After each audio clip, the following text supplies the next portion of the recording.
अच्छा, अब तेरा लगन लगा ना घेर में जी।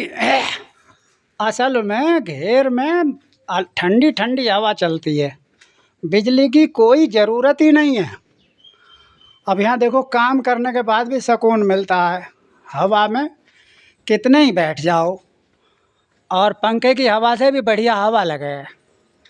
अच्छा, कहानी की बात है, अतः ना कहानी सुनने की पड़ गई आदत। चलो, आज हम तुम्हें एक कहानी सुनाते हैं। देखिए, एक गांव में 3 भाई थे, और उन तीनों में बड़ा प्रेम था। उनके मम्मी पापा नहीं थे, सबकी शादी हो चुकी थी। तो 2 बड़े भाई नौकर थे, एक छोटा भाई घर पर ही काम करता था। तो भाइयों में तो प्रेम था, लेकिन उसकी जो दोनों भाभी थीं, वो उससे नाराज़ रहती थी और कहती थी कि ये तुम्हारे भैया तो कमा के लाते हैं, तुम बर्बाद करते हो वैसे ही। और पता तो जब चलता है, जब अपनी कमाई का आदमी खुद जो है खर्च उठाता है, तुम्हें कुछ करना तो है नहीं। वो अपने अपने आदमियों से भी यही बात कहती थी। लेकिन उनके भाई फिर भी ये कहते थे कि अरे हम तो बाहर कमाते ज़रूर हैं, वो घर में भी कमाता है, तुम्हारे लिए ईंधन की कोई कमी नहीं रहने देता है, खेती बाड़ी का वही काम करता है, एक तनख्वाही तो आती है हमारी, बाकी तो वो काम करता है। तो वो दोनों फिर उनसे भी लड़ती थी कि तुम्हें तो अपने भाई में ही सब कुछ दिखता है, हम कुछ करते ही नहीं हैं। वो दोनों जने बहुत काम करते थे, वो भी बुरा नहीं मानती थी अपनी जेठानियों का। तो एक दिन जब उससे रहा नहीं गया, उसको ताने मार रही थी वो, तो वो कहने लगी अपने पति से एक दिन कि जी मैं आपसे एक बात पूछती हूँ, मेरी बात मानोगे? कि भाई क्या बात है, बताओ, यहाँ कोई वैसी तो तंगी है नहीं। कि जी मैं पढ़ना चाहती हूँ और मेरी केवल ट्रेनिंग होनी है और मेरी नौकरी लग जाएगी सरकारी। उसने कहा ठीक है, मैं भैया से पैसे मांग लूँगा। तो उसने भैया की बजाय भाभी से कह दिया कि भाभी इसको पैसे चाहिए, ये ट्रेनिंग करना चाहती है, इसकी नौकरी लग जाएगी। तो वो दोनों कहने लगी अरे हाँ, बस नौकरी की कमी रह गई है, नौकरी कराओ पहले, फिर तुम नौकरी करना, और हमें नीचा दिखाने के लिए तुम पढ़ाना चाहते हो। हमारे पास कोई पैसे वैसे नहीं है, पैसे का पेड़ से झड़ते हैं। चलो, अपना यदि शौक है तो अपना काम अपने आप करो, हमें कोई आवश्यकता नहीं है। उसको ये बात लग जाती है, और वो गांव के एक सेठ साहूकार के पास जाता है और दुआ सलाम करके कहता है कि भाई तुमने मुझसे पहले एक रोज़ नौकर की कही थी, बताइए आपका क्या काम है। मैंने सोचा मैं ही नौकरी का काम कर दूंगा। उन्होंने कहा भाई आप तो बहुत अच्छे घर से हैं, आपके परिवार में वैसे तो सब सही हैं। कि जी सब सही हैं, बताइए आप काम, मुझे कुछ पैसों की ज़रूरत है, मेरे घर वाली आगे पढ़ना चाहती है। तो उन्होंने कहा कि कोई बात नहीं, पैसे तो हम तुम्हें बिना काम के भी दे देंगे, लेकिन ये बताओ वैसे तो कोई परेशानी नहीं है? कि परेशानी कुछ नहीं है जी, मुझे मेरे घर वाली पढ़ानी है, वो कह रही है, और आप कुछ पैसे दे दीजिए मुझे, मैं आपका काम कर दूंगा। तो उन्होंने कहा ठीक है, कोई बात नहीं है, काम हमारा ऐसा विशेष नहीं है, आप पेड़ों के थामले बनाइए, उनमें पानी दे दीजिए, और आप पैसे चाहे जितने ले जाइए। वो कुछ पैसे वहाँ से ले आता है और आकर के अपने घरवाली से कहता है कि चलिए ठीक है, मैं तेरा दाखिला करवा के आता हूँ। वो कहने लगी भाई कहाँ, दाखिले के लिए तो पैसे नहीं है, पैसों की मना कर दिया था। कि कोई बात नहीं है, मेरे पास पैसे हैं, मुझे पैसे मिल गए हैं। और वो उसको स्कूल में दाखिले के लिए ले जाता है और वहाँ उसकी फ़ीस दे करके उसका दाखिला करा देता है। साइकिल से वो रोज़ाना उसको वहाँ छोड़ जाता है और काम में भी उसका हाथ बटाता है, झाड़ू पोछा, खाना बनाना, चाय बनानी। और अपने भाइयों से कहा कि कोई बात नहीं है, मैं यहाँ सारा काम करूँगा। उसके घरवाली भी कहती है मैं सारा काम करूँगी, स्कूल से आने के बाद सारा काम करूँगी, बर्तन आप झूठे रख दिया करो, मैं आके शाम को साफ़ कर लिया करूँगी। उसकी जेठानियों को बड़ी चिढ़ होती है, लेकिन क्या करें कि वो उसका दाखिला करवा आता है और वो पढ़ने जाती है, वो साइकिल से बस के रास्ते तक छोड़ देता है। अब कुछ दिन बाद उसका टेस्ट होता है, परीक्षा होती है, वो परीक्षा में पास हो जाती है और परीक्षा में पास होने के पश्चात उसकी नौकरी लग जाती है। जब नौकरी लग जाती है, दोनों में बहुत बड़ा प्रेम था। अब वो चिढ़ने लगी कि भैया हमें नौकरी जो कर रहे हैं नीचा दिखाने के लिए तो कर रहे हैं, और क्या बात है। तो जिस दिन उसकी तनख्वाह मिलने का दिन आया, वो कहने लगी कि जी आप मेरे साथ चलिएगा, आज मुझे तनख्वाह मिलने वाली है। कि तो फिर मैं क्या करूं, तनख्वाह ले आना। कि नहीं, मैं आपके लिए कपड़े लाना चाहती हूं और आपके लिए बाइक लाना चाहती हूं। कि नहीं, मैं नहीं जाऊंगा, तुम ले आना तनख्वाह। कि नहीं, आपको मेरे साथ चलना पड़ेगा। कि यदि मैं साथ चलूँगा तो तुझे वो काम करना पड़ेगा जो मैं कहूँगा। कि ठीक है, मैं वही काम करूँगी। तो तनख्वाह ले आता है और तनख्वाह ला करके अपने बड़े भाई के हाथ में सौंप देता है कि भैया ये इसकी पहली तनख्वाह है आज, और आप जो है इसको इस्तेमाल कीजिए। तो वो जो उसकी भाभी थी वो कहने लगी, देखो हमें नीचा दिखाने के लिए तनख्वाह लेकर आ रहे हैं।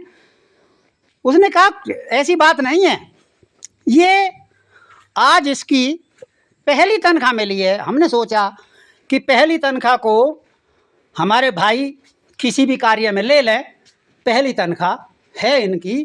तो इस प्रकार से वो दे करके तनख्वाह और फिर ड्यूटी चलती रहती है बराबर। और जैसे ही वो दूसरी तनख्वाह मिलती है तो दूसरी तनख्वाह पर उसके जी में आता है कि भाई मैं तुझे स्कूटी ले दूं, आराम से आया जाया करना। उसने कहा नहीं, आप बाइक लीजिए। कि नहीं, मुझे तो साइकिल काफ़ी है, ना मुझे कपड़े की ज़रूरत है, ना किसी चीज़ की ज़रूरत है। तो वो जा कर के जैसे ही वो पैसे लाते हैं तो कुछ पैसे कम पड़ जाते हैं। वो फिर उस साहूकार के पास जाता है और कहने लगता है भाई ऐसे ऐसे मुझे स्कूटी लेनी है और कुछ पैसे कम पड़ रहे हैं। तो साहूकार उसके कार्य से खुश था, उसको पैसे दे दिए और कहा कि चलिए भाई स्कूटी ले लीजिए। तो उसके आदमी ने दिन रात मेहनत की, कहीं कोलू पर गन्ने लगाए, गुड़ बनाया और उसके लिए सारी सुविधाएं पैदा की। अब होता क्या है कि तनख्वाह से और उस पैसे से स्कूटी ले देता है वो उसको, लेकिन उसका ट्रांसफ़र हो जाता है। और जब उसका ट्रांसफ़र हो जाता है किसी दूसरे ज़िले के लिए, तो वहाँ वो रोज़ नहीं आ जा सकती थी। तो उसने कहा भाई ऐसे ऐसे मेरा ट्रांसफ़र हो गया है। तो वो कहने लगा कोई बात नहीं है, ट्रांसफ़र हो गया, वहाँ जाइए और अपनी नौकरी करिए ठाठ से। कि नहीं, आप मुझे छोड़ के आओ, आप मेरे साथ चलो। उसने कहा मैं तुझे छोड़ के आ सकता हूँ, लेकिन मैं तेरे साथ रह नहीं सकता हूँ गाँव को छोड़ के। तो ठीक है भाई, उसने कहा मुझे छोड़कर तो आओ। तो वहाँ वो उसके कमरे की व्यवस्था करता है, उसको छोड़ के आता है और उससे ये कह के आता है कि किसी अजनबी के लिए यहाँ कुंडी मत खोलना, अंदर से कुंडी ठीक से लगा लिया करना और किसी से मदद मत मांगना बिना फिजूल की। किसी के घर खाना नहीं है, किसी दुकान पर नहीं खाना है, और कोई बात हो तो मुझसे फ़ोन पे संपर्क कर लेना है। उसने कहा ठीक है। और वो जैसे ही उस दूसरे स्कूल में ड्यूटी पर जाती है तो वहाँ एक शर्मा जी मिलते हैं और शर्मा जी उसको ले जाते हैं कि चलिए भाई, हाँ आइए, मैं आपका परिचय कराता हूँ, आपकी मदद करता हूँ। तो वो वहाँ उसको मदद करता है और उसका परिचय करवाता है। लेकिन उस शर्मा जी की कुछ नीयत बिगड़ जाती है। अब वो उसी रास्ते से, जहाँ उसका कमरा था, उसी रास्ते से गुजरता है और कहता है कि दोनों हमारी वाली स्कूटी से चलिए, खर्चा बचेगा। और वो उसको अपनी स्कूटी पर बहला फुसला करके ले जाने लगता है, वहाँ उसको चाय पिलाने लगता है। और जब उसका जन्मदिन आता है तो कहता है जन्मदिन गांव में नहीं, यहीं मनाइए, हम बनाएंगे आपका जन्मदिन और अपने पतिदेव को यहीं बुला लेना।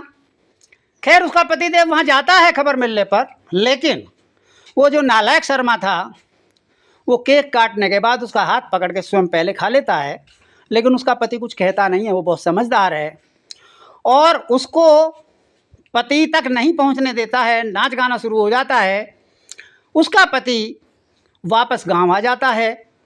रास्ते में उसके कुछ जो दोस्त थे, कहते थे ये जोरू का गुलाम है, वह मिलते हैं और वहाँ उनके साथ कुछ मार पिटाई हो जाती है। लेकिन उस लड़के के बड़े भाई आ जाते हैं और वो उसको साथ ले जाते हैं। लेकिन साथ ले जाने के बाद भी वो आदमी कहने लगा कि मेरे प्यार में ऐसी कौन सी कमी रह गई जो उसने मुझको छोड़ दिया, मेरी ज़िंदगी अधूरी हो गई। उधर वो शर्मा जो था बार बार उससे नई नई बातें करता था कि भाई तेरा तो पति किसी काम का नहीं है, यदि तुम चाँद हो तो वो रात है और तुम फूल हो तो वो मिट्टी है। लेकिन उसका जवाब था कि चाँद का महत्व तो बिना रात के नहीं होता और फूल कभी भी बिना मिट्टी के नहीं खिलते। तो फिर भी वो शर्मा उसका पीछा नहीं छोड़ता और एक दिन यहाँ तक बात आ जाती है कि आप उसको तलाक दीजिए और मुझसे शादी कीजिए। तो वो कहती है कि ठीक है, मैं निर्णय इसका कल लूँगी। और जैसे ही कल का निर्णय का दिन आता है तो वो लड़की जो है वहाँ से त्याग पत्र दे देती है और त्याग पत्र दे करके वापस स्कूटी पे बैठ के अपने गांव आती है। तो उसका पति खेतों में उदास बैठे हुए गुनगुना रहा है कि पता नहीं मेरे प्यार में क्या कमी रह गई और मेरी तो ज़िंदगी अधूरी हो गई। जब भी वो पहुंचती है और कहने लगती है कि आप मुझसे नाराज़ हो, आपने मुझसे पूछा नहीं है क्या बात है, मैं फ़ोन भी करती थी तो आपके पास फ़ोन आता नहीं था, चूँकि वो फ़ोन जिन बच्चों से उसकी लड़ाई हुई थी वो वहाँ गिर चुका था और फ़ोन उठता नहीं था। उधर उसकी भाभी उसको सही जवाब नहीं देती थी।